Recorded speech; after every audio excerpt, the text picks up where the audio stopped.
একদম হাসিনার কায়দায় সেনার কথা শুনে নেপালের প্রধানমন্ত্রী ওলি পদত্যাগ করতে বাধ্য হলেন। এবার কি হাসিনার কায়দাতেই নেপাল ছাড়বেন ওলি? হাসিনা ভারতে আশ্রয় নিয়েছেন, ওলি কোথায় যাবেন? একের পর এক মন্ত্রীর পদত্যাগ নেপাল সরকার থেকে। যেন বাংলাদেশ থেকে অনুপ্রাণিত হয়ে নেপালে বিদ্রোহ শুরু করেছে জেন জি। বাকি দেশগুলোর দেখে শেখা উচিত। দুর্নীতি, বেকারত্ব, চাকরি খোয়ানো আর বিরোধী দমনের ভুল স্ট্র্যাটেজি একটা সরকারকে, একটা দেশকে কোথায় নিয়ে যেতে পারে। দেখুন নেপালের এই মুহূর্তের অবস্থাটা। আগেই বলেছিলাম ইস্যুটা আলাদা হলেও বিক্ষোভের ধরন, কায়দা সবটা বাংলাদেশের সাথে মিলে যাচ্ছে। নেপালের ফেসবুক, হোয়াটসঅ্যাপ, ইউটিউব, ইনস্টাগ্রাম সহ 26টা সোশ্যাল মিডিয়া প্ল্যাটফর্ম থেকে নিষেধাজ্ঞা আগেই তুলে নেওয়া হয়েছে, কিন্তু তারপরেও নেপাল স্বাভাবিক হয়নি। তাই নেপালের মানুষের কাছে নথি স্বীকার করতে বাধ্য হলেন প্রধানমন্ত্রী ওলি। সেনা প্রধানের প্রস্তাব মেনে অবশেষে দিলেন ইস্তফা, এমনটাই দাবি নেপালি সংবাদ মাধ্যমের। কিন্তু শুধুমাত্র পদত্যাগ করেই কি পিঠ বাঁচাতে পারবেন? হাসিনাকে তৎক্ষণাৎ বাংলাদেশ ছাড়তে হয়েছিল। আর নেপালের অবস্থাটা কিরকম? নেপালি সংবাদ মাধ্যমের দাবি দ্রুতই দেশ ছেড়ে চলে যেতে পারেন ওলি। অলরেডি মন্ত্রীদের সেনা হেলিকপ্টারে দ্রুত নিরাপদ স্থানে নিয়ে যাওয়া হয়েছে। বন্ধ বিমানবন্দর, বাতিল সমস্ত উড়ান, সব মিলিয়ে পরিস্থিতি রীতিমতো অগ্নিগর্ভ।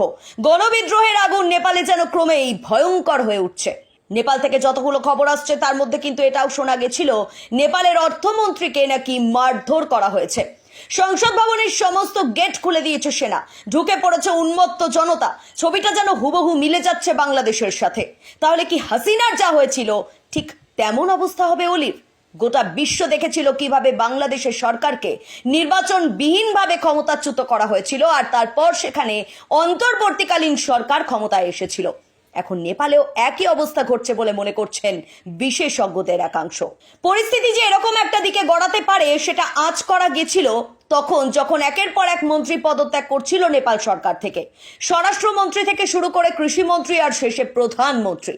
প্রচুর নেতা মন্ত্রীর বাড়ি জ্বালিয়ে দেওয়া হয়েছে, হামলা চালানো হয়েছে। তবে নেপালের জেন জি প্রতিবাদীরা একটা দাবিতেই ছিল অনড়। সেখানকার প্রধানমন্ত্রী কেপি শর্মা ওলিকে পদত্যাগ করতেই হবে। তাহলে কি অবশেষে সেটাই হয়ে গেল? এই যে নেপালে এত আন্দোলন, বিদ্রোহ, বিক্ষোভের পেছনে কোনো বিদেশি শক্তির হাত নেই তো? সেই প্রশ্নটাও অলরেডি উঠতে শুরু করেছে। বাংলাদেশের ক্ষেত্রে কিন্তু পরে চীনের কথা শোনা গেছিল ওই গোটা পরিস্থিতি তৈরির পেছনে। তেমনটাই ঘটাচ্ছে না তো নেপালের জেনজিকে সামনে রেখে কোনো বিদেশি শক্তি? কাঠমান্ডুতে অনির্দিষ্টকালের জন্য কারফিউ জারি করা হয়েছে। রাষ্ট্রপতি রামচন্দ্র পৌডেলের বাড়ির দখল নিয়েছে আন্দোলনকারীরা।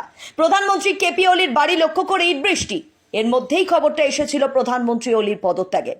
যদিও বেশ কয়েকটা সূত্রের গুঞ্জন নেপালের প্রধানমন্ত্রী ইস্তফা না দিয়েই দেশ ছাড়ার পরিকল্পনা করছেন। কিন্তু আলটিমেট পরিস্থিতি কি, সেই কনফার্ম খবরটা পরিষ্কার হবে সময়ের সাথে সাথে। Bureau report, Bengal live.